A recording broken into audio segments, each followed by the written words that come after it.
Existem momentos na vida que partem uma pessoa ao meio, momentos em que tudo aquilo que você acreditava ser verdade desmorona diante dos seus olhos e você precisa decidir entre afundar ou reconstruir-se completamente.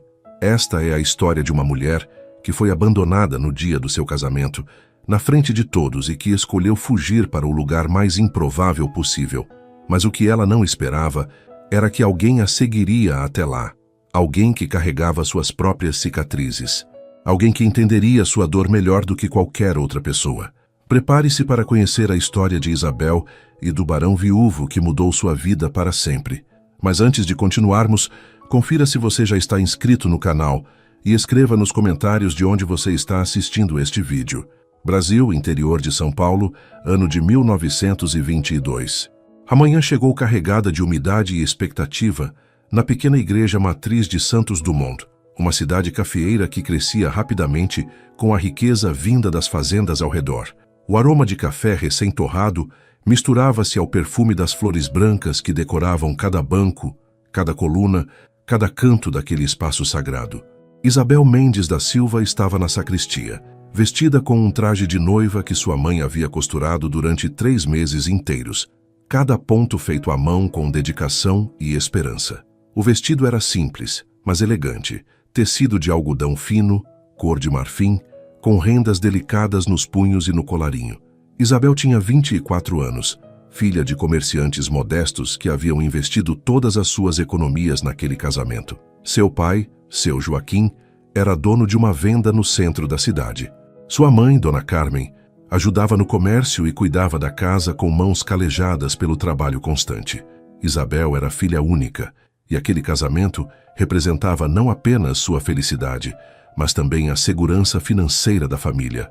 Do outro lado da porta de madeira maciça, 200 convidados aguardavam.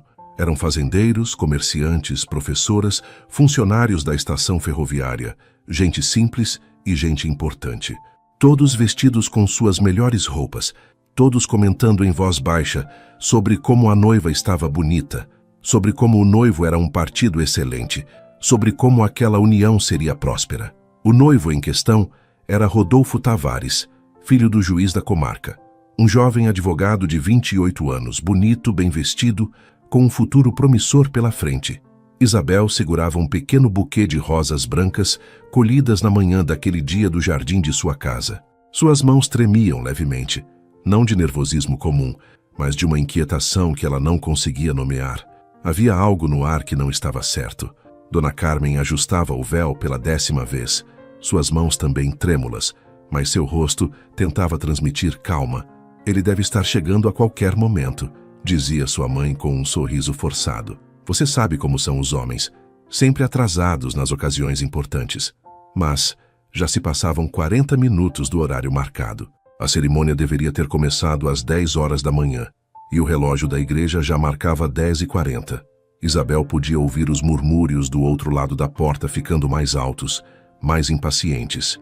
Seu pai havia saído várias vezes para conversar com os convidados, sempre voltando com o mesmo sorriso nervoso, a mesma desculpa vazia. O padre Augusto, um homem idoso de expressão bondosa, entrou na sacristia pela 3ª vez, limpando o suor da testa com um lenço branco. Dona Carmen, senhor Joaquim, disse o padre com voz baixa, quase envergonhada.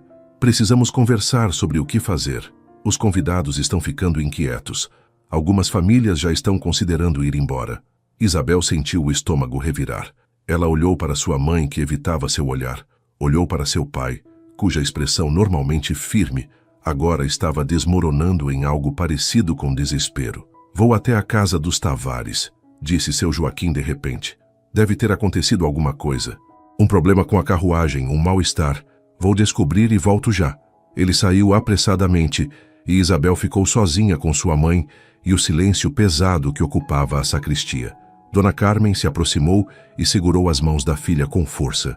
Tudo vai dar certo, sussurrou, mas sua voz carecia de convicção. Você vai ver, minha filha. Tudo vai se resolver. Isabel queria acreditar, queria que aquele desconforto no peito fosse apenas nervosismo de noiva, mas algo profundo dentro dela já sabia a verdade. Algo já estava gritando que o dia não terminaria como planejado. Durante os 8 meses de noivado, Rodolfo havia sido atencioso, galanteador, sempre com palavras bonitas e presentes pequenos, mas significativos. Levava-a para passear na praça aos domingos, apresentou-a aos amigos importantes, falava sobre os planos que tinham juntos. Uma casa grande na avenida principal, filhos, uma vida confortável. Isabel havia se sentido sortuda. Moças de sua condição não tinham muitas opções, e casar-se com um advogado de família influente era mais do que ela poderia ter esperado. Mas nos últimos dias antes do casamento, algo havia mudado. Rodolfo tornara-se distante, suas visitas mais curtas, suas palavras menos calorosas. Quando Isabel perguntava se estava tudo bem, ele desviava o assunto, falava sobre o trabalho, sobre casos jurídicos complicados que consumiam sua atenção. Ela havia atribuído aquilo ao estresse pré-casamento, aos preparativos, às responsabilidades. Nunca imaginou que pudesse ser algo mais sério. Nunca imaginou que pudesse ser rejeição. O tempo continuava passando. 11 horas, 11h15, 11h30. Do outro lado da porta, os murmúrios haviam se transformado em conversas abertas, e Isabel podia distinguir algumas palavras, mesmo através da madeira grossa. Que vergonha! Coitada da moça! Será que ele mudou de ideia? O juiz deve estar furioso. Cada palavra era uma agulha atravessando seu peito. Sua mãe continuava ao seu lado, imóvel, como se movimento pudesse quebrar o frágil controle que mantinha sobre as emoções.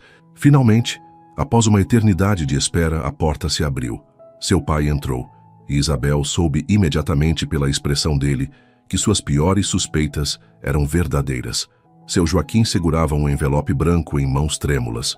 Seu rosto estava vermelho, as veias do pescoço saltadas, os olhos brilhando com uma mistura de raiva e humilhação. Atrás dele entrou Dona Sebastiana, mãe de Rodolfo, uma mulher elegante que sempre tratara Isabel com cordialidade distante, como se estivesse avaliando se ela era boa o suficiente para seu filho. Isabel, começou Dona Sebastiana, mas sua voz falhou.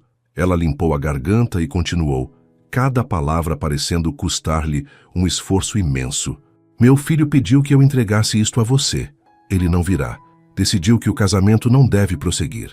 O silêncio que se seguiu foi absoluto. Isabel olhou para o envelope, depois para o rosto da mulher, depois para seus pais. Ninguém se movia. Era como se o tempo tivesse parado, como se o mundo inteiro estivesse segurando a respiração. Como assim ele decidiu? A voz de Dona Carmen saiu mais alta do que pretendia. No dia do casamento, na frente de todos, que tipo de homem faz isso? Dona Sebastiana endireitou os ombros, recuperando um pouco de sua compostura habitual. Um homem que reconhece um erro antes que seja tarde demais. Meu filho tem responsabilidades, um futuro brilhante pela frente. Ele precisa fazer escolhas sensatas. A implicação era clara. Isabel não era uma escolha sensata. Isabel não era boa o suficiente. Seu Joaquim deu um passo à frente. E pela primeira vez em sua vida, Isabel viu seu pai à beira de violência física. Responsabilidades? Ele cuspiu a palavra. E a responsabilidade de honrar sua palavra, de não humilhar uma moça honesta na frente da cidade inteira. Onde está essa responsabilidade? Dona Sebastiana não recuou.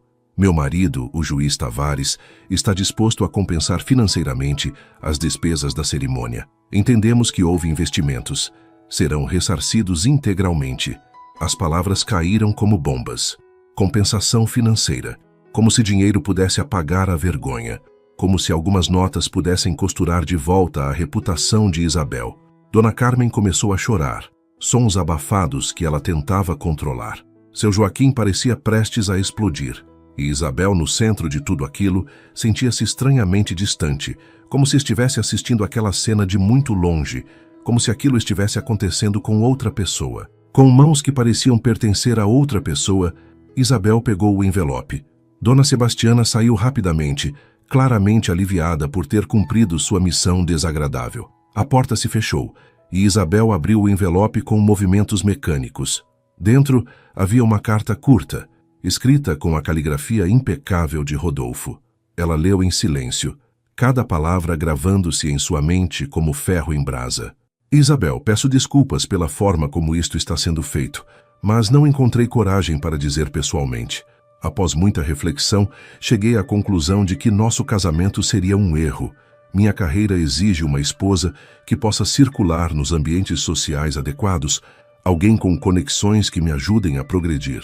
Você é uma moça honesta e trabalhadora, mas nossas diferenças sociais são maiores do que eu havia percebido inicialmente. Seria injusto com ambos prosseguir com uma união fadada a gerar ressentimentos. Desejo-lhe felicidades em seu futuro. Atenciosamente, Rodolfo Tavares. Isabel leu a carta 2 vezes, 3 vezes.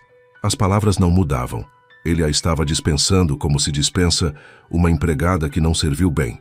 Pior, estava justificando sua covardia como se fosse nobreza, como se estivesse fazendo um favor a ela. Aquele miserável, disse seu pai, sua voz rouca de emoção contida. Aquele covarde sem vergonha. Ele sabia desde o começo quem você era, de onde você vinha. 8 meses nos enganou. 8 meses nos fez acreditar que era um homem de palavra. Joaquim, disse Dona Carmen ainda chorando, o que vamos fazer? Como vamos encarar aquelas pessoas lá fora? Como Isabel vai sair desta igreja? Era uma boa pergunta. 200 pessoas esperavam do outro lado daquela porta. 200 pessoas que agora sabiam que Isabel Mendes havia sido rejeitada no altar. 200 pessoas que levariam aquela história para cada canto da cidade, que comentariam nos cafés, nas vendas, nas esquinas, a moça abandonada no dia do casamento, a moça que não foi boa o suficiente. Isabel olhou para seus pais, viu a humilhação estampada em seus rostos, a dor por não poderem protegê-la daquilo, viu os anos de trabalho duro que haviam investido naquele dia, as economias gastas no vestido, na festa que agora não aconteceria, no futuro que agora estava destruído. E algo dentro dela endureceu. Algo profundo e fundamental mudou naquele momento. Ela não seria a moça abandonada. Não seria a coitadinha da cidade. Não daria a Rodolfo Tavares nem a sua família o prazer de vê-la destruída. Mãe, pai, sua voz saiu mais firme do que esperava. Vocês vão sair por aquela porta e vão anunciar aos convidados que o casamento não acontecerá. Vão agradecer a presença de todos e pedir que se retirem. Vão fazer isso com a cabeça erguida, sem se desculpar, sem se explicar, e depois vão para casa e vão viver suas vidas como sempre viveram. Seu Joaquim olhou para ela com surpresa. E você, filha? O que vai fazer? Eu vou sair pela porta dos fundos, respondeu Isabel, e sua voz não tremeu. E vou para um lugar onde ninguém me conheça, onde ninguém saiba dessa história, onde eu possa recomeçar longe de olhares julgadores e línguas venenosas. Dona Carmen agarrou seu braço. Mas para onde, minha filha? Você não conhece ninguém fora daqui. Como vai sobreviver sozinha? Isabel pensou na pequena propriedade rural que sua avó materna havia deixado em testamento. Uma casinha simples no interior de Minas Gerais, perto da cidade de São João del Rei, um lugar que a família havia visitado apenas 2 vezes em sua infância, quando a avó ainda era viva. Após sua morte, a propriedade ficara abandonada, cuidada apenas por um casal de caseiros idosos, que a família pagava com a renda de um pequeno arrendamento de terras aos vizinhos. Era um lugar esquecido, distante, perfeito para desaparecer. Vou para a fazenda da vovó Leonor, disse Isabel. Ainda é minha por direito de herança. Posso ficar lá até decidir o que fazer da minha vida.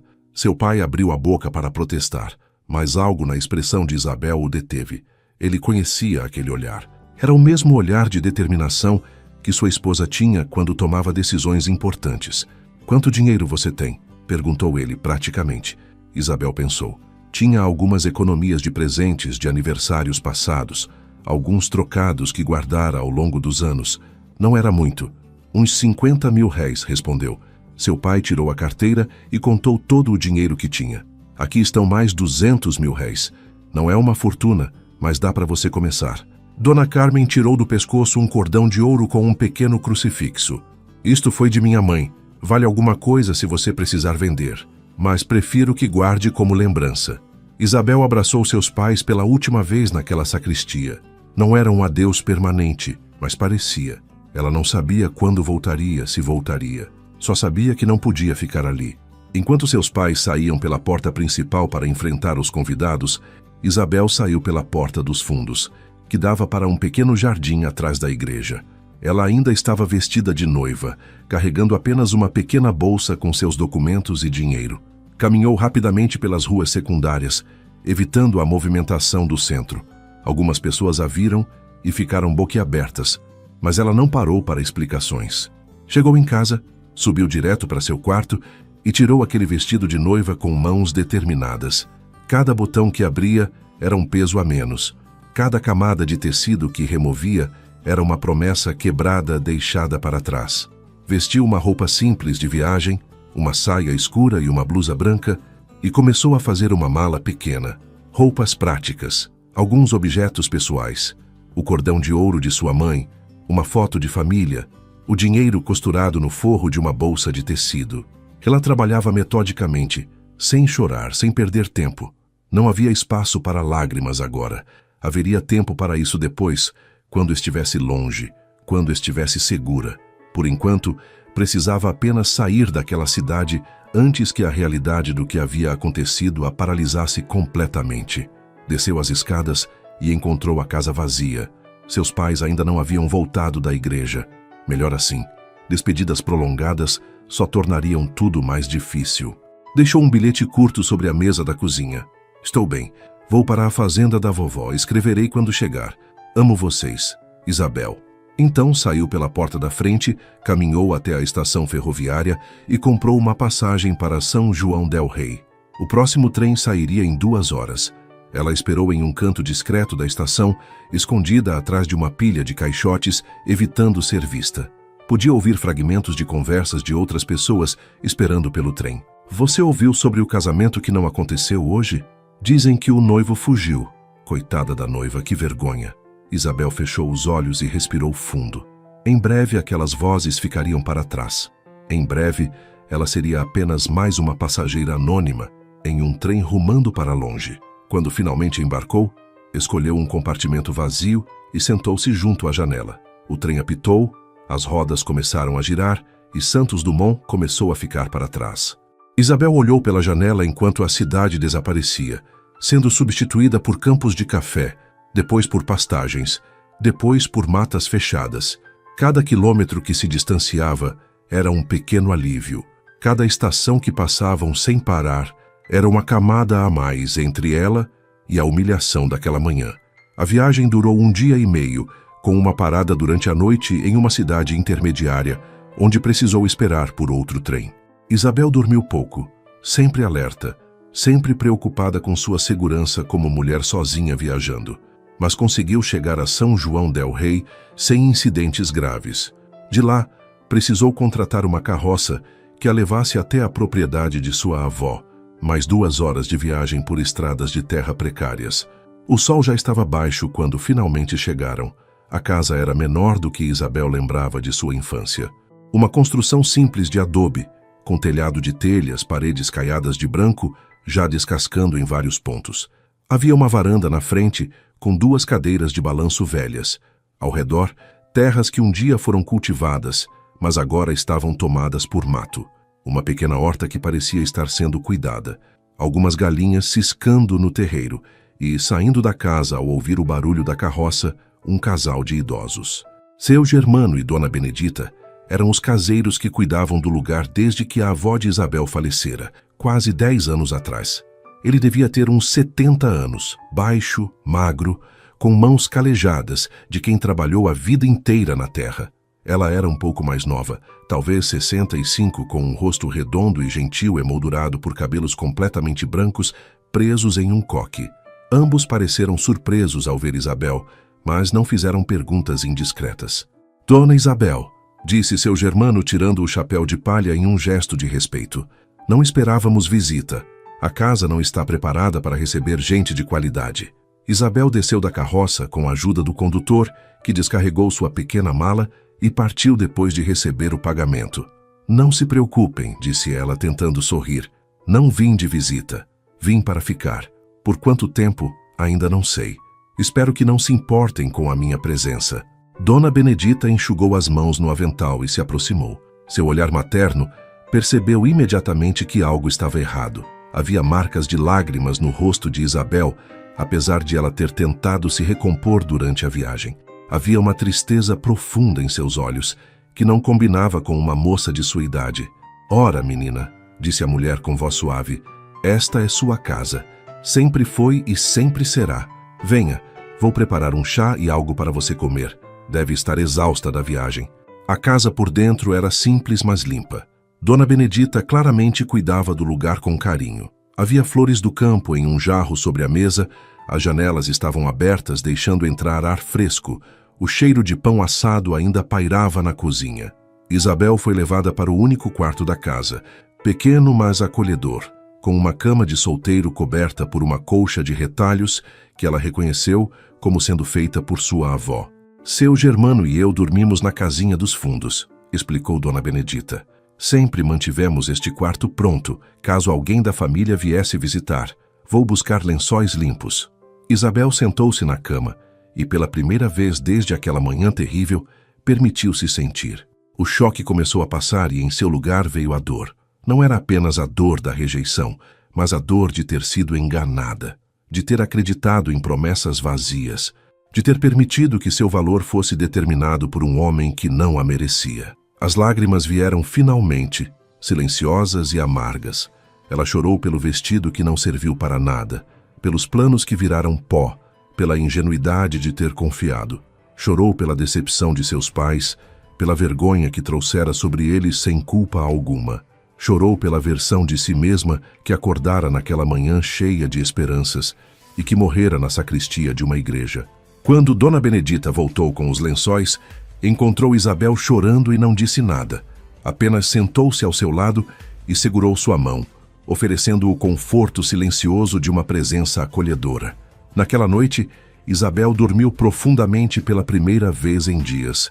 Não foi um sono tranquilo, mas foi restaurador. Quando acordou na manhã seguinte, o sol já estava alto e os sons do campo entravam pela janela aberta. Galinhas cacarejando, pássaros cantando, o mugido distante de uma vaca, o vento nas árvores. Eram sons completamente diferentes dos que estava acostumada na cidade. Eram sons de um mundo que continuava girando indiferente às tragédias pessoais. Levantou-se, lavou o rosto na bacia de água fresca que Dona Benedita havia deixado sobre a cômoda e vestiu-se com roupas simples. Quando saiu do quarto, encontrou a mesa posta com café fresco, pão, queijo, geleia de goiaba. Seu Germano já havia saído para cuidar dos animais, mas Dona Benedita estava na cozinha e sorriu ao vê-la. "Dormiu bem, menina?" Isabel assentiu. Melhor do que esperava. Durante o café, Dona Benedita não fez perguntas. Apenas conversou sobre coisas simples. A horta que estava dando bons legumes, as galinhas que estavam botando bem, o tempo que estava bom para a época. Isabel agradecia aquela normalidade. Depois de comer, ofereceu-se para ajudar. "Não precisa, Dona Isabel", protestou Dona Benedita. "A senhora está aqui para descansar." "Preciso fazer alguma coisa", respondeu Isabel. "Preciso manter minhas mãos ocupadas. Por favor, deixe-me ajudar." E assim começou sua nova rotina. Nos dias que se seguiram, Isabel trabalhou. Trabalhou mais do que jamais havia trabalhado em sua vida. Ajudou Dona Benedita na horta, aprendendo a cuidar de plantas que nunca tinha visto antes. Ajudou seu Germano a consertar cercas, a alimentar os animais, a limpar o galinheiro. As tarefas eram simples, repetitivas e exatamente o que ela precisava. Não havia espaço para pensar no passado quando suas mãos estavam ocupadas com terra e ferramentas. As cartas de seus pais começaram a chegar na segunda semana. Eram cartas cheias de preocupação e amor. Contavam como a cidade inteira comentara o escândalo durante dias.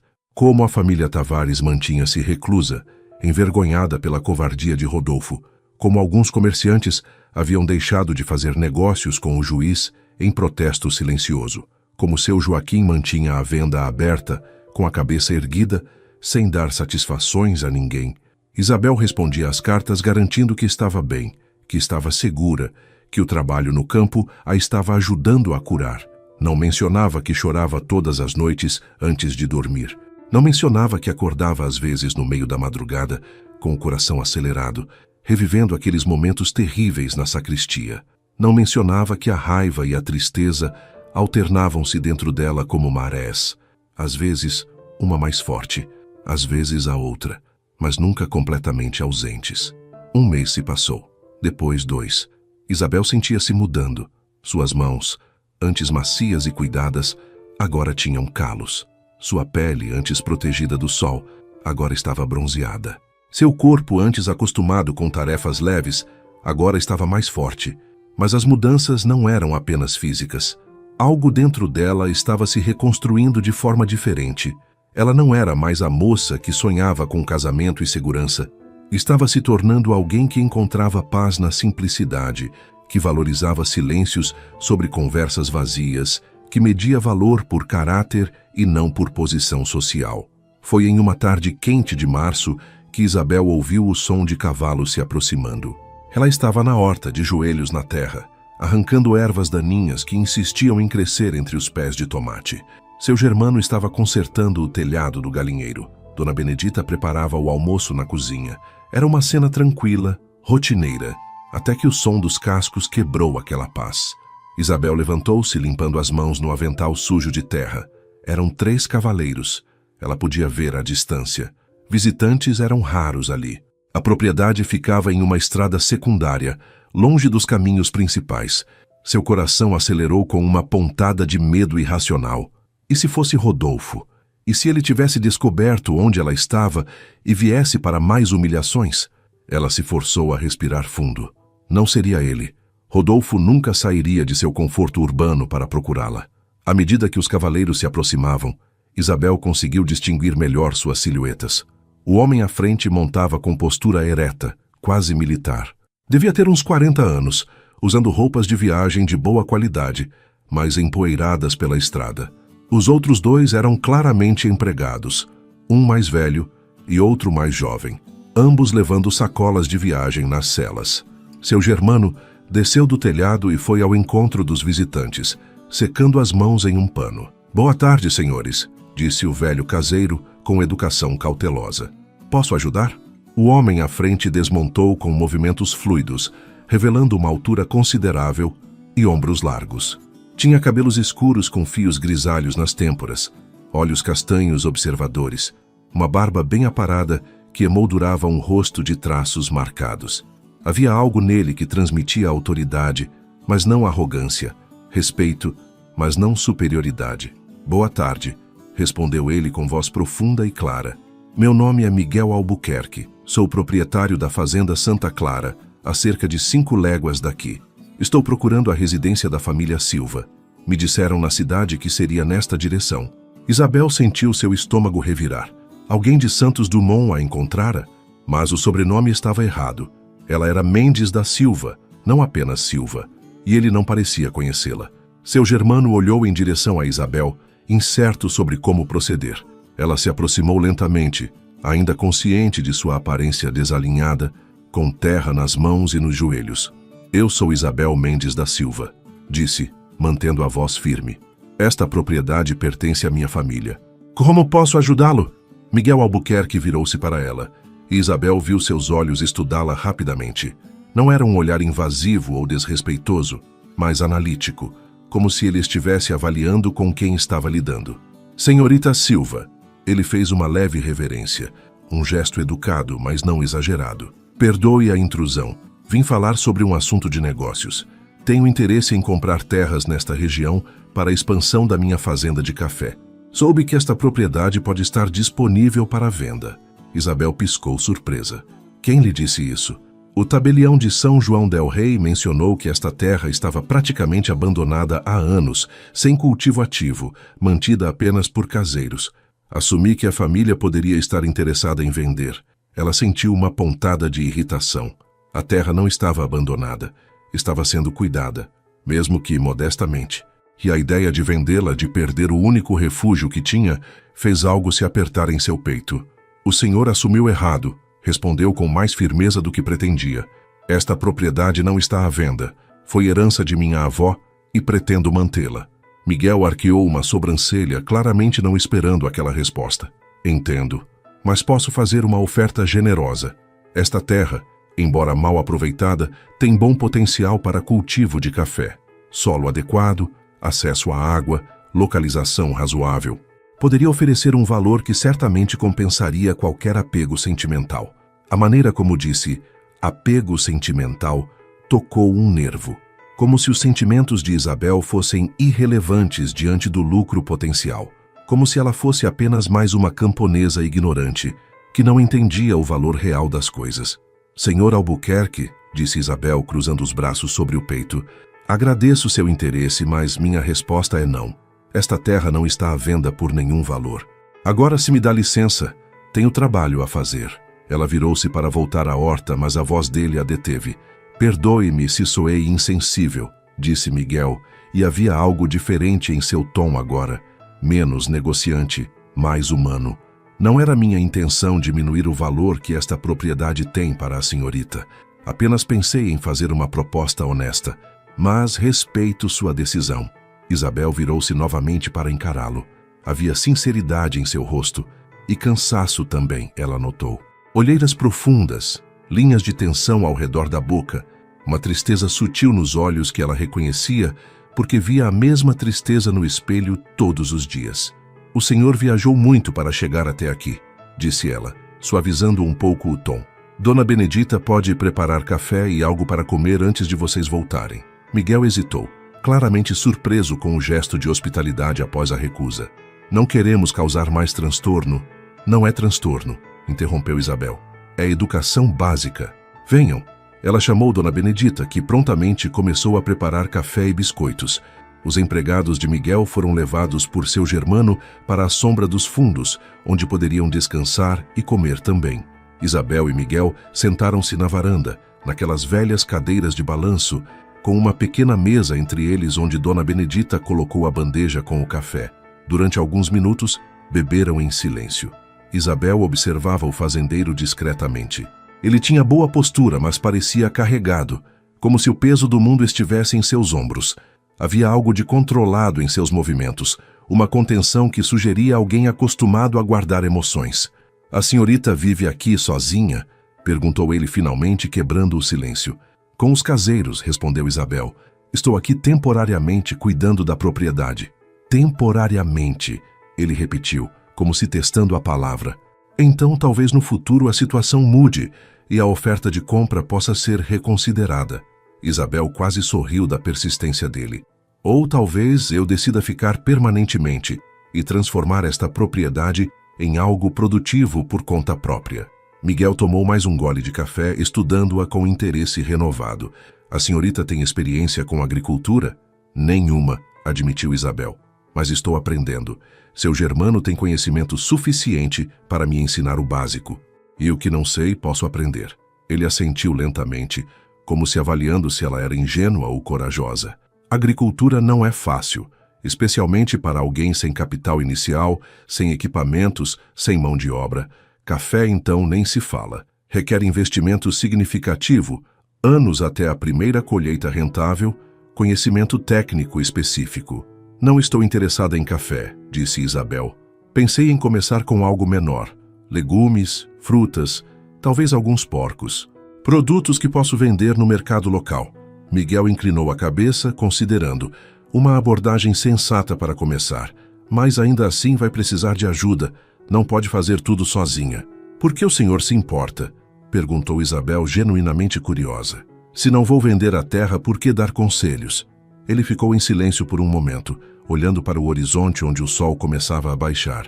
Porque sei como é tentar recomeçar, disse finalmente, sua voz mais baixa. Sei como é querer construir algo novo quando tudo desmoronou. Isabel sentiu algo se mexer dentro dela. Reconhecimento, talvez. Ou simpatia. O senhor também está recomeçando? Arriscou. Miguel olhou para ela e, pela primeira vez, sua máscara de negociante sério caiu um pouco. Minha esposa faleceu há 2 anos, disse simplesmente. Febre puerperal, 3 dias após o parto. O bebê não sobreviveu 1 semana. Desde então tenho me mantido ocupado com a fazenda, expandindo, comprando terras, construindo. Porque se eu parar, se eu ficar quieto, os pensamentos vêm. Isabel sentiu seu coração apertar. Ela conhecia aquela dor. Não era a mesma que a dela, mas era dor verdadeira. Era perda real. Sinto muito, disse, e ela quis dizer isso. Deve ter sido terrível. Foi, ele admitiu. Ainda é. Mas a vida continua, não é? Ou fingimos que continua até que um dia olhamos para trás e percebemos que realmente estamos vivendo de novo, mesmo que diferente do que era antes. Eles ficaram sentados em silêncio compartilhado. Dois estranhos que, de repente, não eram mais tão estranhos assim. Ambos carregando suas próprias feridas. Ambos tentando encontrar um caminho em meio aos escombros do que suas vidas deveriam ter sido. Quando Miguel finalmente se levantou para partir, ele virou-se para Isabel uma última vez. Se mudar de ideia sobre a venda, a oferta permanece aberta. Mas se decidir ficar e trabalhar a terra e precisar de conselhos sobre agricultura, pode me procurar. Vizinhos devem se ajudar. Vizinhos? Isabel ergueu uma sobrancelha. 5 léguas de distância faz de nós vizinhos? No interior faz. Ele respondeu com um pequeno sorriso, o primeiro que ela via no rosto dele. Especialmente quando não há muitos por perto. Ele montou seu cavalo com a mesma graça fluida com que descera. Boa tarde, senhorita Silva. Obrigado pelo café. Senhor Albuquerque, ela acenou enquanto ele e seus empregados partiam. Isabel ficou na varanda até eles desaparecerem no horizonte. Algo naquele encontro a havia deixado inquieta. Não de forma ruim, apenas diferente. Era a primeira conversa real que tinha com alguém além dos caseiros desde que chegara. E Miguel Albuquerque não a tratara como uma coitada, como uma vítima, como alguém que precisava de pena. Tratara-a como igual, mesmo quando discordaram.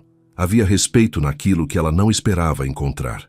Naquela noite, enquanto escrevia mais uma carta para seus pais, Isabel mencionou o visitante brevemente. Um fazendeiro veio hoje oferecendo comprar a propriedade. Recusei, claro, mas ele me fez pensar que talvez eu possa realmente fazer algo produtivo aqui. Transformar este lugar em mais do que apenas um esconderijo. Fazer dele um lar de verdade. Ela não mencionou os olhos tristes do fazendeiro, nem a forma como ele falara de recomeços.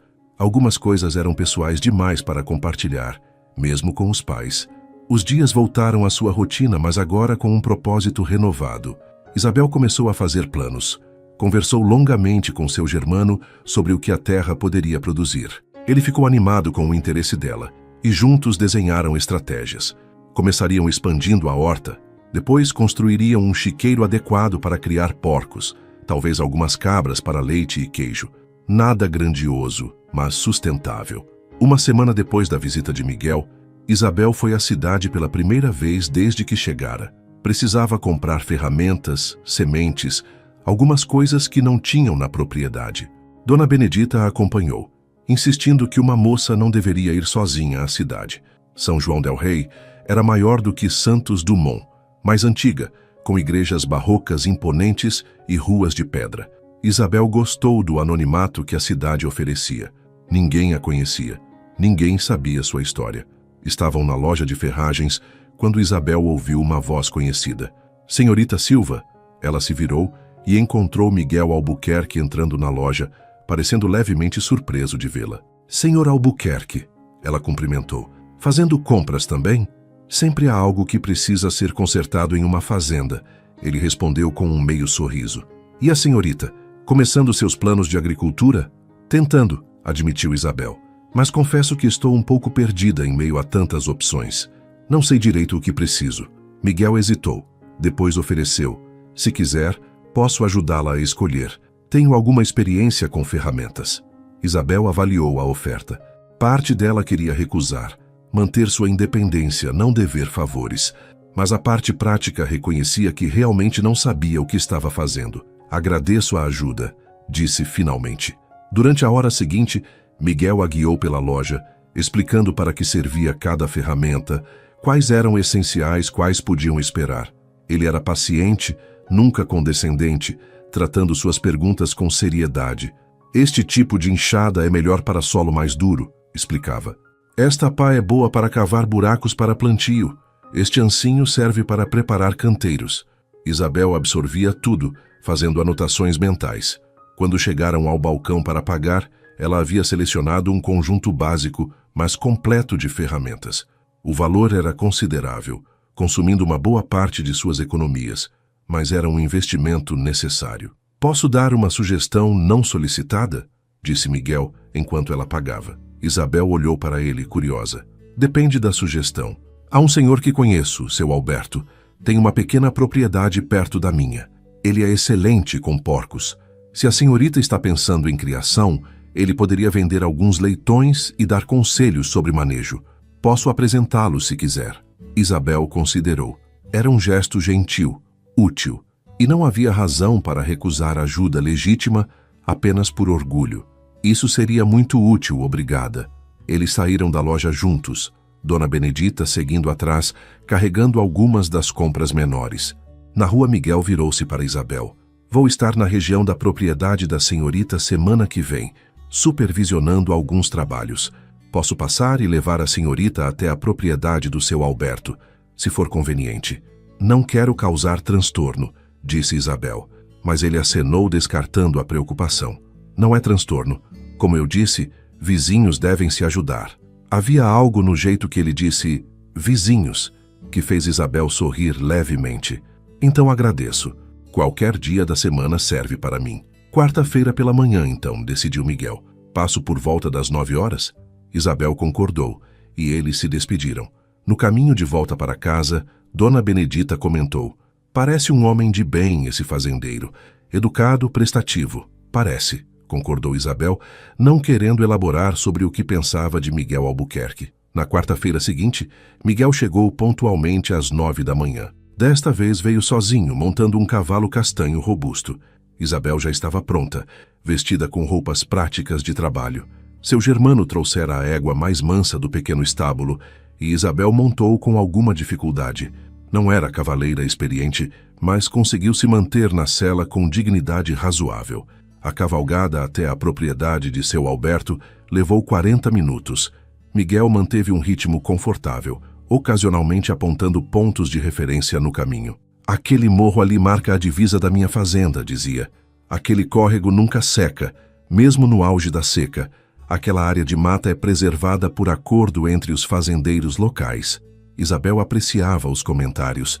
Estava aprendendo sobre a região, entendendo o lugar que agora chamava de lar. Seu Alberto era um homem de meia idade, atarracado, com mãos enormes e um sorriso aberto. Sua propriedade era pequena, mas impecavelmente cuidada. Os chiqueiros eram limpos, bem construídos, e os porcos pareciam saudáveis e bem alimentados. Senhorita Silva quer começar com quantos? Perguntou depois que Miguel fez as apresentações. Aconselho começar com 3 ou 4 leitoas. Em 6 meses estão prontas para a reprodução e daí pode expandir o plantel. Isabel fez perguntas, muitas perguntas.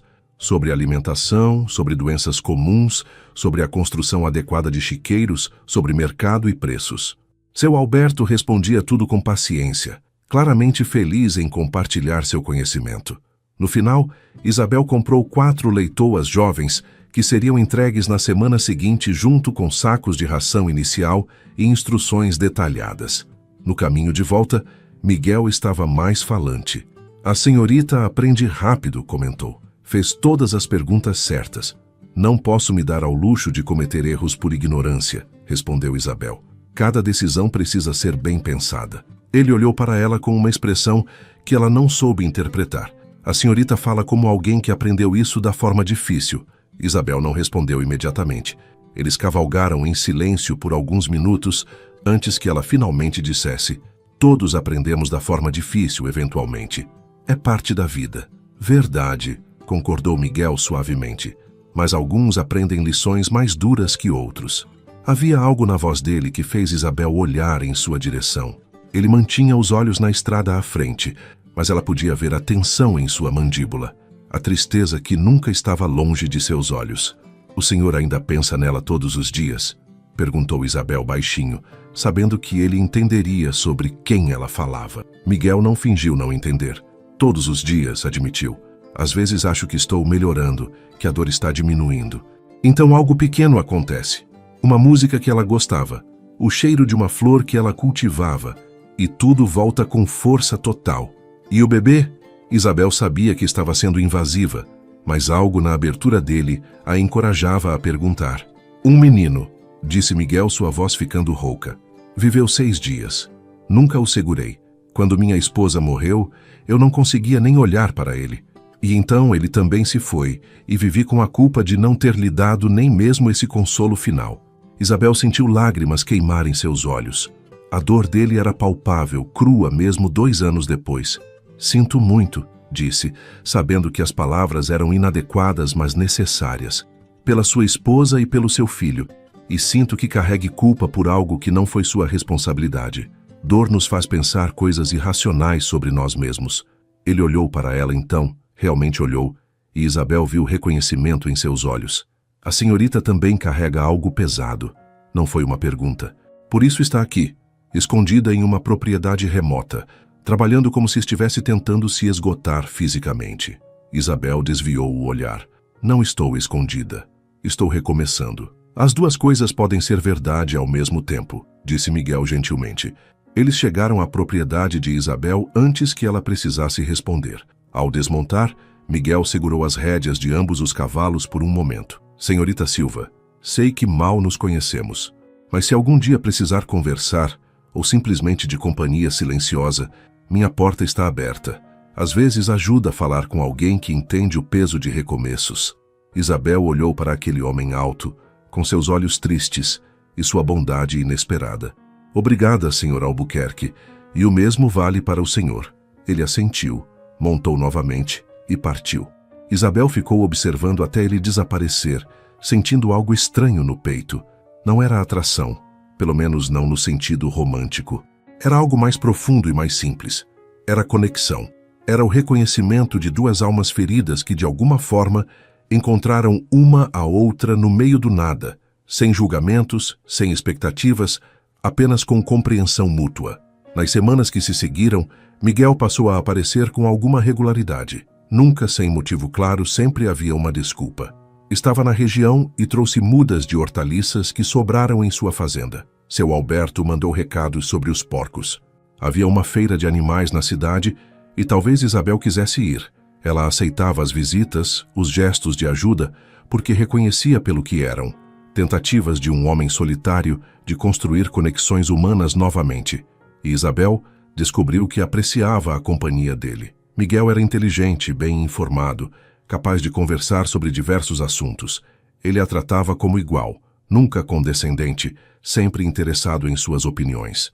Ele não fazia perguntas invasivas sobre seu passado, assim como ela respeitava o dele. Eles existiam no presente, construindo uma amizade baseada no que eram agora, não no que haviam sido. Um dia, durante uma dessas visitas, eles estavam sentados na varanda depois de um almoço simples que Dona Benedita havia preparado. Miguel observava Isabel costurar um rasgo em um saco de grãos, suas mãos trabalhando com eficiência, nascida da prática recente. A senhorita mudou desde que a conheci, comentou ele. Isabel ergueu os olhos do trabalho. Como assim? Estava mais defensiva naquele primeiro dia, como um animal ferido, pronta para morder qualquer um que se aproximasse. Agora há mais paz em seus olhos. Isabel considerou as palavras. Seria verdade? Ela se sentia diferente, certamente. O trabalho físico constante havia exaurido muito da raiva que carregava. A solidão do campo havia lhe dado espaço para processar a dor, sem a pressão de olhares julgadores. Acho que o senhor está certo, admitiu. Estar aqui me deu tempo para curar, pelo menos começar a curar. E também me ensinou que posso ser mais forte do que pensava. Posso fazer coisas que nunca imaginei ser capaz. E o que a trouxe aqui? Miguel perguntou suavemente. Se não for muito invasivo perguntar, não precisa responder se não quiser. Isabel parou de costurar. Por tanto tempo havia guardado aquela história envergonhada, ferida demais para compartilhar. Mas olhando para Miguel, para sua expressão gentil e sem julgamento, sentiu que talvez pudesse falar. Talvez fosse hora de tirar aquele peso do peito. Fui abandonada no altar, disse simplesmente, observando a reação dele. Miguel não pareceu chocado, apenas triste por ela. No dia do meu casamento, na frente de 200 pessoas, meu noivo decidiu não aparecer. Enviou uma carta dizendo que eu não era adequada socialmente para seus planos de carreira. Então, fugi para cá porque não conseguia encarar a cidade inteira sabendo o que havia acontecido. Que tipo de homem faz isso? Disse Miguel, e havia raiva genuína em sua voz. Que tipo de covarde humilha uma mulher publicamente em vez de ter a decência de uma conversa privada? Um homem que nunca me amou de verdade, respondeu Isabel, e percebeu que podia dizer isso agora sem que doesse tanto. Um homem que via nosso casamento como transação, não como parceria. Levei tempo para aceitar isso, mas agora vejo que ele me fez um favor. Melhor descobrir seu caráter antes do casamento do que depois. Miguel assentiu lentamente. Ainda assim, a dor da traição é real, e a humilhação pública torna tudo pior. Sim, concordou Isabel. Mas estar aqui me ensinou algo importante. Eu não preciso da aprovação da sociedade para ter valor. Não preciso de um marido para ser completa.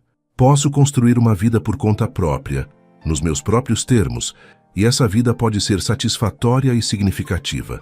É uma lição valiosa, disse Miguel, e difícil de aprender. Muitas pessoas passam a vida inteira buscando validação externa. Eles ficaram em silêncio por um momento, cada um perdido em pensamentos.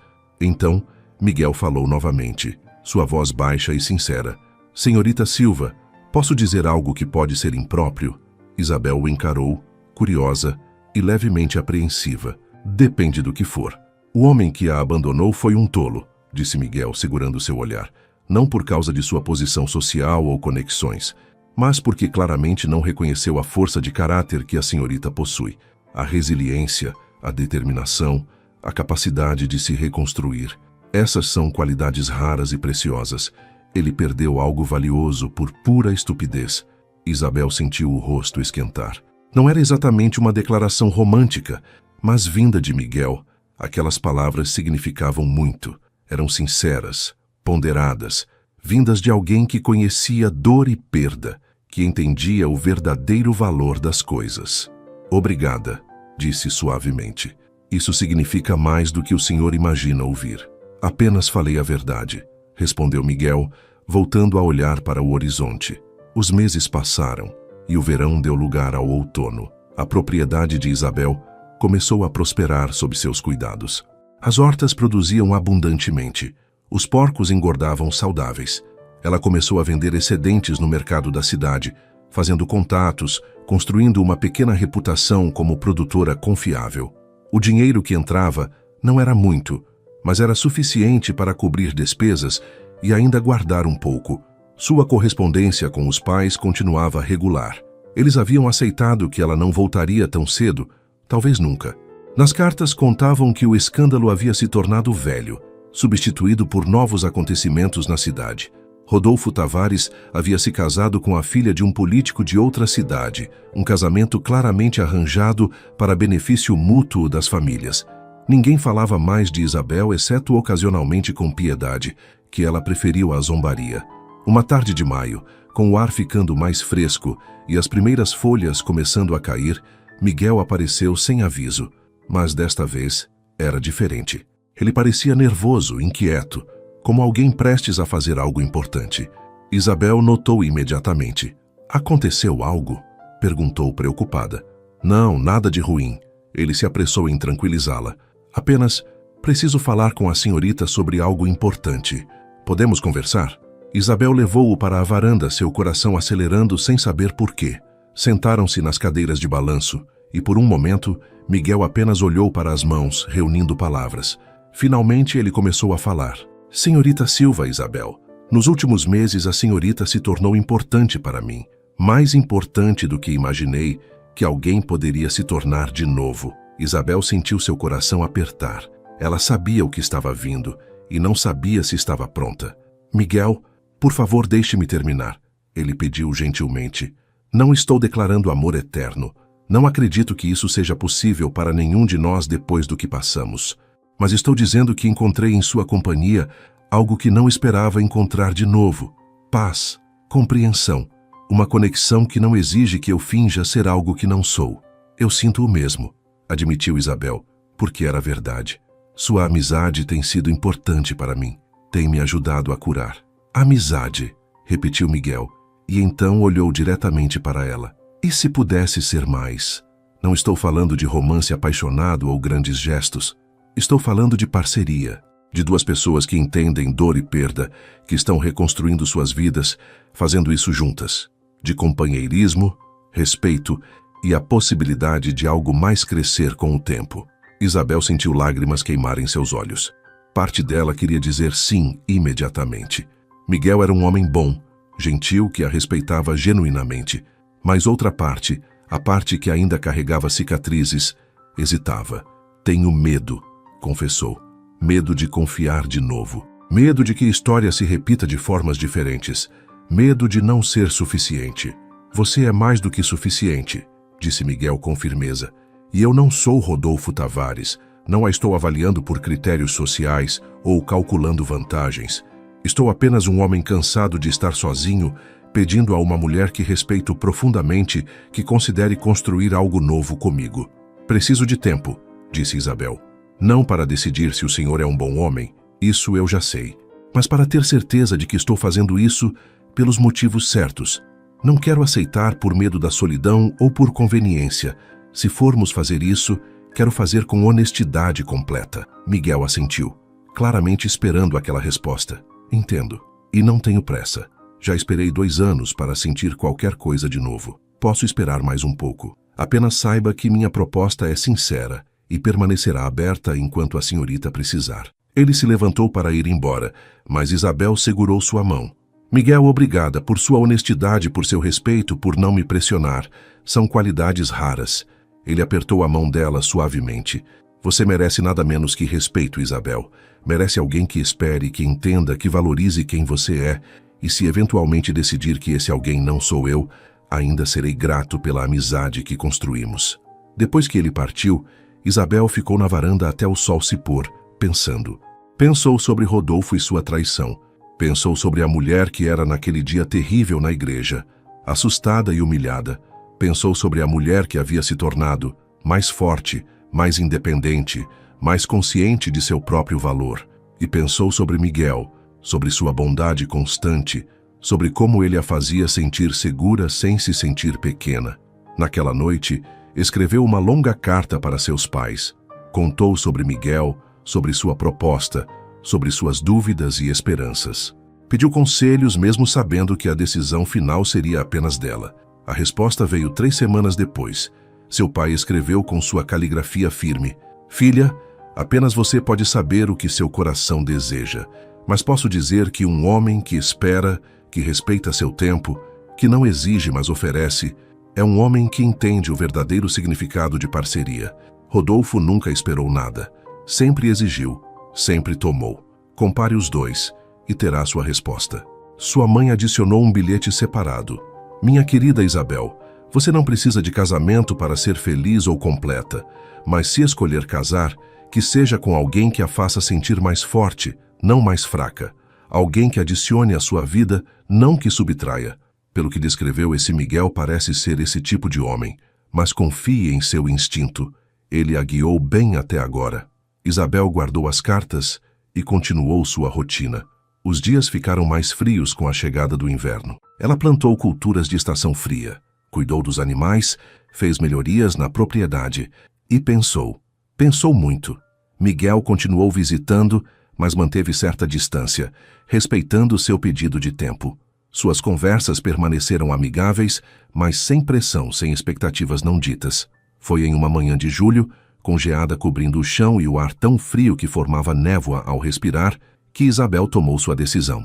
Ela acordou com clareza incomum, como se uma névoa interna tivesse finalmente se dissipado. Vestiu-se com cuidado, disse a seu germano que ia à fazenda Santa Clara e partiu antes que pudesse mudar de ideia. A cavalgada levou 1h30. Isabel tinha visitado a fazenda de Miguel apenas uma vez antes, brevemente, mas lembrava do caminho. Era uma propriedade impressionante, muito maior que a dela. Campos de café bem cuidados se estendiam por morros ondulantes. A casa principal era grande, de 2 andares, pintada de branco com janelas verdes. Havia dependências para trabalhadores, estábulos, tulhas para armazenar café, tudo organizado e eficiente. Isabel foi recebida por um capataz que a levou até a casa. Miguel estava em seu escritório, disse o homem, mas certamente receberia a visita. Ele bateu na porta, anunciou a visita, e a expressão de surpresa de Miguel quando viu Isabel era genuína. Isabel, ele se levantou rapidamente. Aconteceu algo? Está tudo bem? Está tudo bem, ela assegurou. Vim porque preciso falar com você. Se este é um momento ruim, não é, ele interrompeu, dispensando o capataz e fechando a porta. Nunca é um momento ruim para sua visita. Por favor, sente-se. Isabel sentou-se em uma cadeira de couro em frente à escrivaninha dele, de repente nervosa. Miguel permaneceu de pé, claramente apreensivo sobre o que ela diria. Passei os últimos meses pensando, começou Isabel, sobre o que você propôs, sobre o que eu quero, sobre quem eu sou agora versus quem eu era. E chegou a uma conclusão? Miguel perguntou cuidadosamente. Sim, Isabel respirou fundo. Concluí que tenho medo. Medo de confiar, medo de ser vulnerável, medo de que a história se repita. Mas também concluí que deixar o medo ditar minha vida seria dar a Rodolfo uma vitória que ele não merece. Ele não devia ter o poder de me impedir de seguir em frente. Miguel deu um passo à frente, esperança crescendo em seus olhos. Isabel, deixe-me terminar, ela pediu. Não estou aceitando sua proposta por desespero ou solidão. Não estou aceitando porque acho que preciso de casamento para ser válida. Estou aceitando porque, nos últimos meses, você provou ser exatamente o tipo de parceiro que eu precisaria se fosse me casar novamente.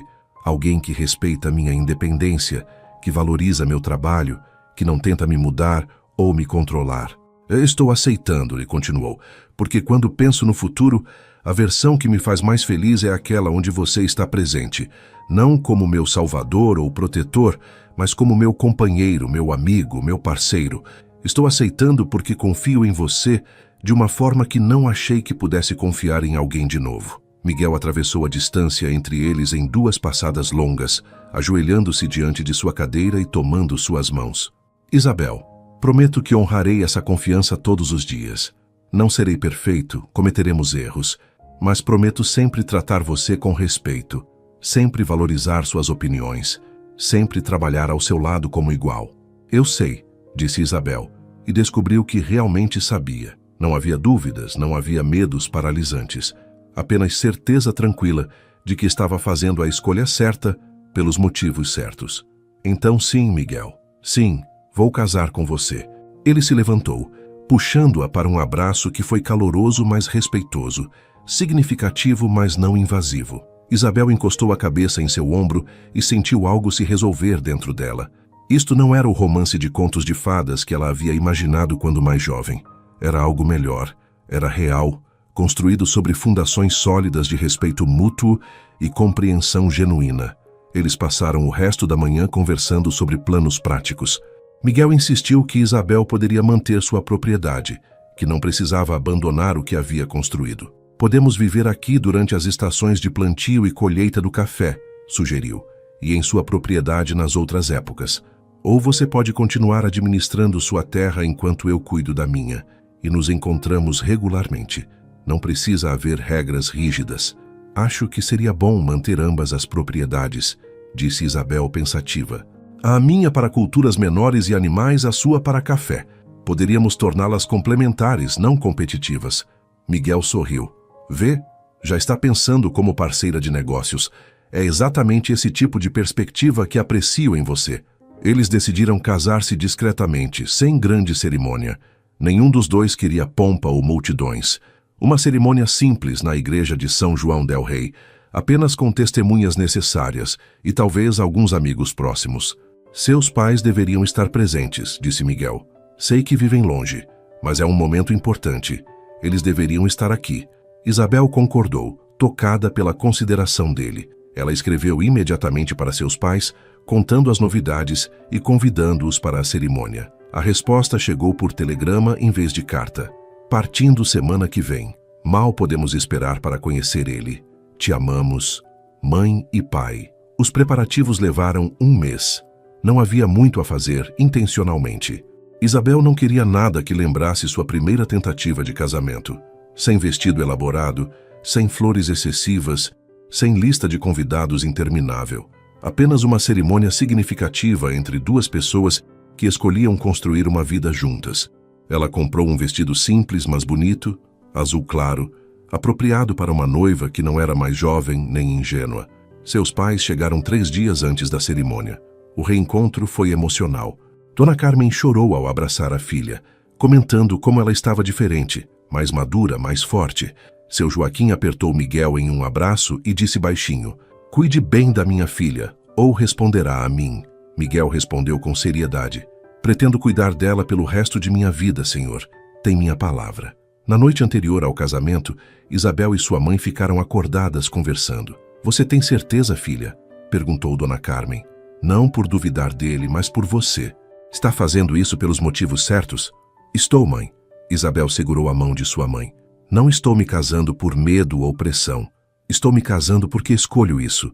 Miguel me faz sentir segura sem me fazer sentir fraca. Me desafia sem me diminuir. É companheirismo real, não romance de fantasia. Às vezes, companheirismo real é melhor que romance de fantasia, disse Dona Carmen com sabedoria. Romance desvanece. Companheirismo amadurece e se aprofunda. Elas conversaram até tarde sobre casamento, sobre expectativas, sobre a vida que esperava Isabel. Quando finalmente foram dormir, Isabel sentiu paz. Não nervosismo, não medo. Apenas paz tranquila e expectativa positiva. A manhã do casamento amanheceu clara e fresca. Era um sábado de agosto com céu azul sem nuvens e temperatura agradável. Isabel vestiu-se com a ajuda de sua mãe e Dona Benedita, que havia feito questão de estar presente. O vestido azul caía perfeitamente, simples, mas elegante. Ela prendeu o cabelo em um coque baixo, colocou o cordão de ouro de sua avó no pescoço e estava pronta. A igreja era pequena, diferente da grande matriz onde seu primeiro casamento deveria ter acontecido. Isso era proposital. Tudo sobre este dia era diferente do anterior. Havia apenas 20 pessoas presentes. Os pais de Isabel, seu germano e Dona Benedita, alguns empregados de confiança de Miguel, o capataz e sua esposa, um advogado amigo de Miguel que serviria como testemunha, e seu Alberto com sua esposa. Um grupo pequeno, mas significativo, de pessoas que realmente importavam. Miguel esperava no altar, vestido com um terno escuro bem cortado. Quando Isabel entrou caminhando ao lado de seu pai, os olhos de Miguel se fixaram nela, com uma expressão que mesclava admiração, gratidão e algo mais profundo. Não era a paixão ardente de romances, mas era real. Era a olhar de um homem que reconhecia o valor do que estava recebendo, que entendia a sorte de ter encontrado uma companheira verdadeira. A cerimônia foi curta. O padre, um homem jovem e prático, falou sobre parceria, respeito e compromisso mútuo. Não romantizou o casamento, nem fez promessas irrealistas. Falou sobre trabalho, sobre escolher o compromisso todos os dias, sobre construir algo duradouro, através de esforço conjunto. Isabel apreciou a honestidade. Quando chegou a hora dos votos, Miguel segurou suas mãos e falou com voz firme. Isabel, prometo ser seu parceiro em todas as coisas. Prometo respeitar sua independência enquanto ofereço meu apoio. Prometo ouvir quando você falar e considerar suas opiniões com seriedade. Prometo nunca diminuí-la, nunca controlar você, nunca fazer você se sentir menos do que é. Prometo trabalhar ao seu lado para construir uma vida que honre ambos. Isabel sentiu lágrimas queimarem seus olhos, mas eram lágrimas boas. Miguel, prometo ser sua parceira e igual. Prometo trazer honestidade para a nossa união, mesmo quando for difícil. Prometo respeitar seu passado e suas feridas enquanto trabalho contigo para construir um futuro. Prometo nunca tomar sua bondade como garantida. Prometo estar ao seu lado em alegrias e dificuldades, como companheira e amiga. Quando o padre os declarou marido e esposa, o beijo que compartilharam foi suave, respeitoso, mas genuíno. Era um selo de promessas feitas com seriedade, não uma performance para a audiência. Os convidados aplaudiram, mas discretamente, respeitando a atmosfera íntima. Após a cerimônia, houve um almoço simples na casa de Miguel. As mesas foram montadas sob as árvores do jardim. A comida era caseira, mas farta. O vinho fluía moderadamente. Não havia discursos longos ou brindes elaborados. Apenas conversas genuínas entre pessoas que se importavam. Seu Joaquim levantou seu copo em determinado momento. Não vou fazer um discurso longo, disse. Apenas quero dizer que estou orgulhoso de minha filha. Ela enfrentou adversidades que poderiam ter destruído muitos e, em vez disso, encontrou força. Miguel, você é um homem de sorte. Cuide bem desse tesouro. Pretendo fazer exatamente isso, respondeu Miguel, olhando para Isabel com ternura. À tarde, quando os convidados começaram a partir, Isabel se despediu de seus pais. Era uma despedida menos dolorosa desta vez, porque não estava fugindo, estava seguindo em frente. Escreva sempre, pediu Dona Carmen abraçando a filha, e visite quando puder. As portas de nossa casa sempre estarão abertas. Prometo, mãe, disse Isabel. E vocês também são sempre bem-vindos aqui. Esta é sua casa também agora. Quando todos se foram e Isabel e Miguel ficaram sozinhos, houve um momento de estranheza. Eles eram casados agora, mas ainda estavam aprendendo a navegar essa nova dinâmica. Miguel percebeu a hesitação dela. Isabel disse gentilmente: "Não há expectativas esta noite, ou qualquer noite, até que você esteja pronta. Construímos nossa relação em respeito e paciência. Isso não muda agora." Isabel sentiu um peso sair de seus ombros. "Obrigada", disse sinceramente, "por entender, por não pressionar. Temos o resto de nossas vidas", respondeu Miguel. "Não há pressa para nada." Eles passaram a noite conversando na varanda, como haviam feito tantas vezes antes. Falaram sobre planos para as propriedades, sobre como integrariam suas vidas, sobre pequenos detalhes práticos que precisavam ser decididos. Era prosaico, talvez, mas era deles. Era real. Nas semanas e meses que se seguiram, Isabel e Miguel estabeleceram sua rotina. Dividiam tempo entre as duas propriedades, trabalhando em ambas. Isabel continuou administrando suas culturas e animais, agora com recursos adicionais que a parceria com Miguel proporcionava. Ele consultava-a sobre decisões em sua fazenda, valorizando sua perspectiva e intuição. Eles eram verdadeiros parceiros, compartilhando trabalhos e sucessos. A intimidade entre eles cresceu gradualmente, organicamente. Começou com toques casuais, mãos que se encontravam durante caminhadas, abraços que duravam um pouco mais, então beijos que se aprofundavam lentamente, descoberta mútua sem pressa. Quando finalmente se uniram completamente como marido e esposa, foi natural, significativo, uma extensão da parceria que já haviam construído em todas as outras áreas. Isabel descobriu que amar Miguel era diferente de tudo que havia sentido por Rodolfo. Não era a paixão cega da juventude, mas algo mais sólido. Era admiração pelo homem que ele era. Era gratidão pela forma como ele a tratava. Era desejo que nascia de conexão emocional real, não apenas de atração superficial. Era companheirismo que tornava os dias melhores, o trabalho mais leve, os desafios mais manejáveis.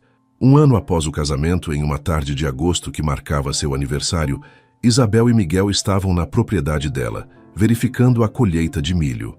O trabalho havia sido bom aquele ano.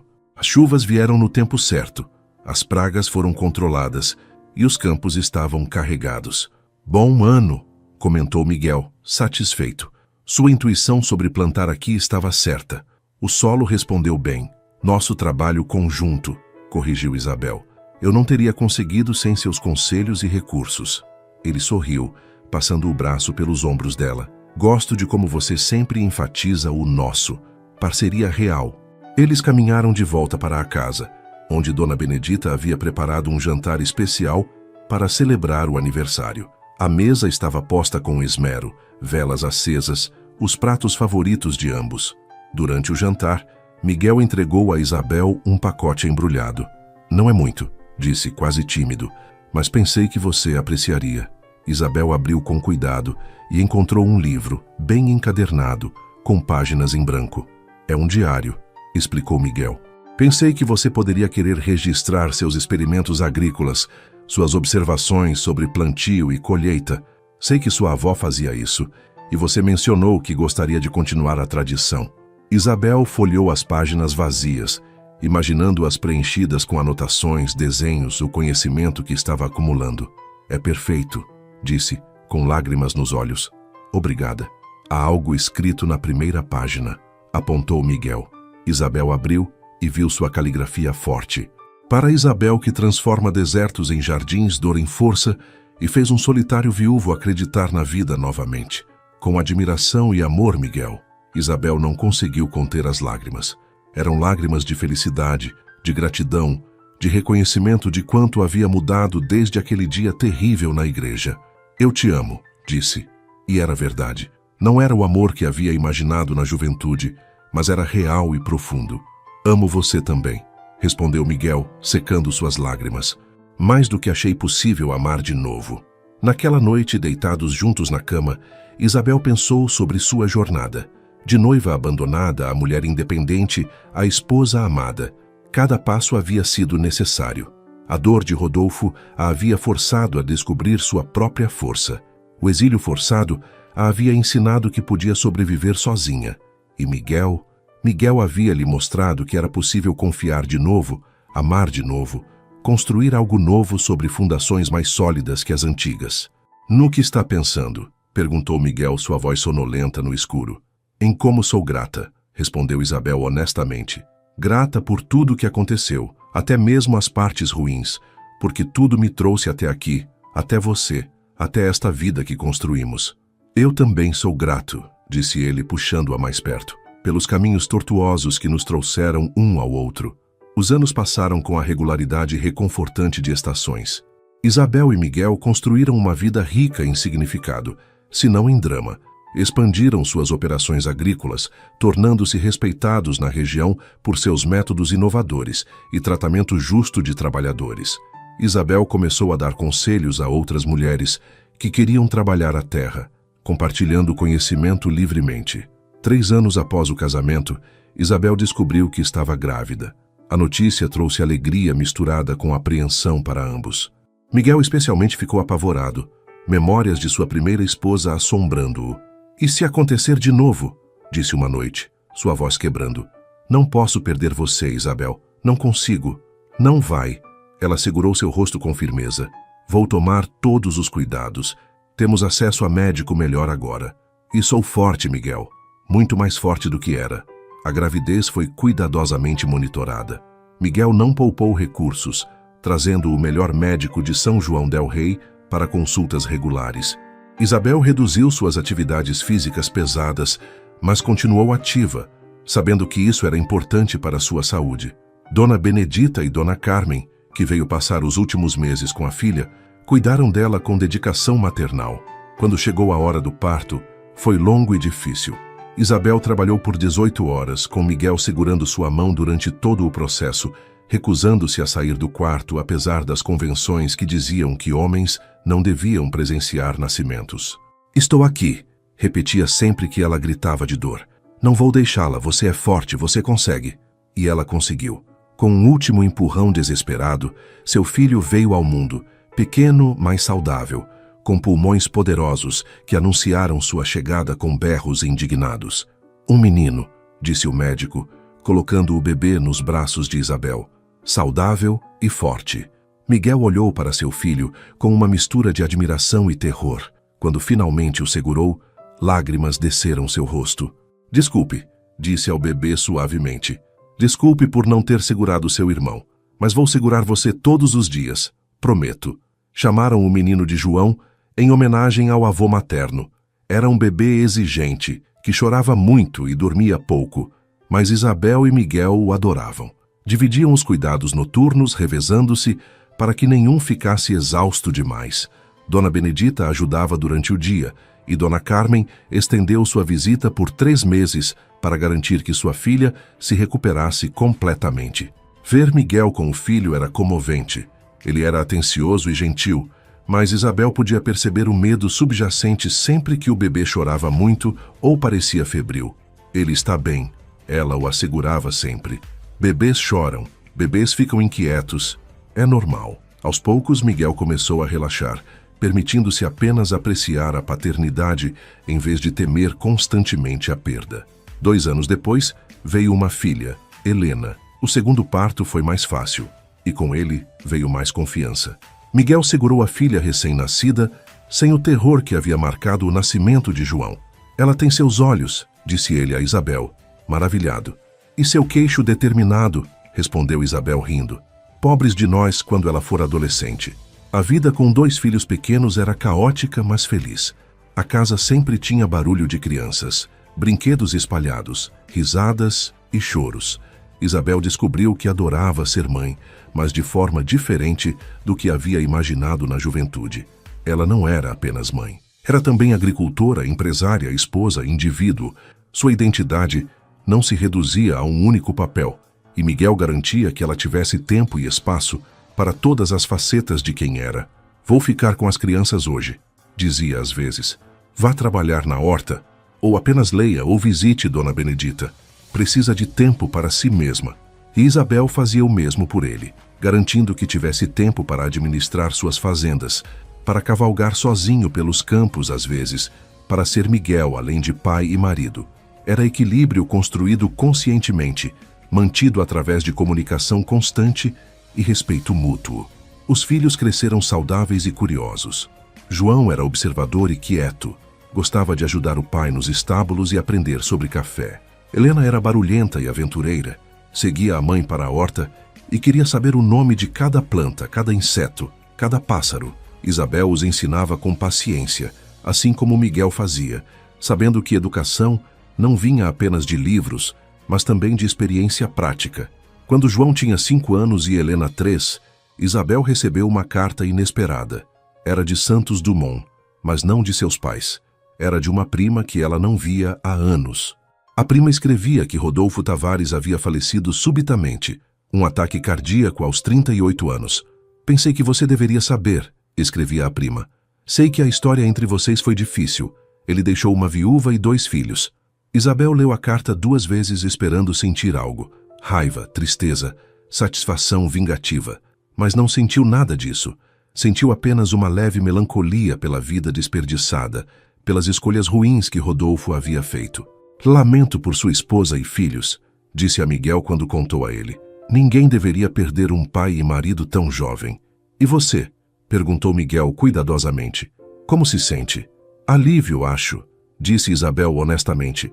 Alívio por não ter me casado com ele, por ter seguido em frente, por ter construído esta vida em vez daquela. Se tivesse me casado com Rodolfo, seria viúva agora com filhos, presa a memórias de um casamento provavelmente infeliz. Em vez disso, tenho você, tenho nossos filhos, tenho este lugar que amo. Sua traição foi o melhor presente que ele poderia ter me dado, mesmo sem saber. Miguel puxou-a para um abraço. Sua capacidade de encontrar bênçãos em dificuldades é uma das coisas que mais amo em você. Isabel encostou-se nele sentindo gratidão profunda. Aprendi com o melhor, disse. Você transformou sua própria tragédia em algo construtivo. Me ensinou que recomeços são possíveis, que o passado não precisa definir o futuro. Os anos continuaram. Isabel e Miguel envelheceram juntos, linhas de expressão se formando ao redor de olhos e bocas, cabelos ficando grisalhos, corpos se curvando levemente com o trabalho de décadas. Mas o respeito e o afeto entre eles apenas se aprofundaram. Tornaram-se aquele tipo de casal que não precisa de muitas palavras, que se comunica com olhares e gestos pequenos, que trabalha junto com a eficiência nascida de anos de parceria. Seus filhos cresceram para ser adultos responsáveis e bondosos. João assumiu gradualmente a administração da fazenda de café, mostrando talento para inovação e gestão. Helena casou-se com um professor da cidade, um homem gentil que a amava por sua inteligência, tanto quanto por sua beleza. Ambos os filhos mantiveram-se próximos, visitando regularmente, trazendo netos para alegrar os dias de Isabel e Miguel. Seu Germano e Dona Benedita eventualmente ficaram velhos demais para trabalhar, e Isabel os manteve na propriedade, cuidando deles como haviam cuidado dela tantos anos atrás. Esta é sua casa enquanto viverem, disse firme quando Dona Benedita tentou protestar que era um fardo. Vocês me acolheram quando eu precisava. Agora é minha vez de retribuir. Dona Carmen faleceu tranquilamente durante o sono aos 82 anos. Isabel e Miguel foram ao funeral em Santos Dumont, a primeira vez que Isabel voltava à cidade em quase 30 anos. Ela mal reconhecia o lugar. Havia mudado muito, crescido, modernizado. A igreja onde seu casamento não acontecera ainda estava lá, mas parecia menor, menos imponente do que em suas memórias. Está bem? Perguntou Miguel enquanto passavam pela igreja. Sim, respondeu Isabel, e era verdade. Foi outra vida, outra pessoa. Não tenho mais nenhuma ligação emocional com este lugar. Depois do funeral, seu Joaquim, agora com 85 anos e fragilizado, decidiu mudar-se para perto deles. Quero passar meus últimos anos perto de minha filha e netos, disse. Miguel arranjou uma casa confortável na cidade próxima, perto o suficiente para visitas frequentes, mas longe o suficiente para a privacidade. Isabel cuidou de seu pai com devoção durante seus anos finais. Ele faleceu 3 anos depois de Dona Carmen, cercado por família em paz. Fui abençoado, disse ele em seu leito de morte, segurando a mão de Isabel. Tive uma esposa maravilhosa, uma filha forte, netos brilhantes. E vivi para ver você genuinamente feliz, filha. Isso é tudo que um pai pode querer. Após a morte de seus pais, Isabel sentiu o peso da idade de forma diferente. Ela estava na casa dos 60 agora. Seus filhos eram adultos, seus netos adolescentes. O trabalho físico pesado já não era possível, e ela gradualmente passou mais responsabilidades para trabalhadores mais jovens. Mas ainda supervisionava tudo, ainda tomava decisões importantes, ainda era a matriarca respeitada da propriedade. Miguel, alguns anos mais velho, estava sentindo o peso dos anos também. Dores nas articulações de décadas de trabalho duro, cansaço que vinha mais rápido.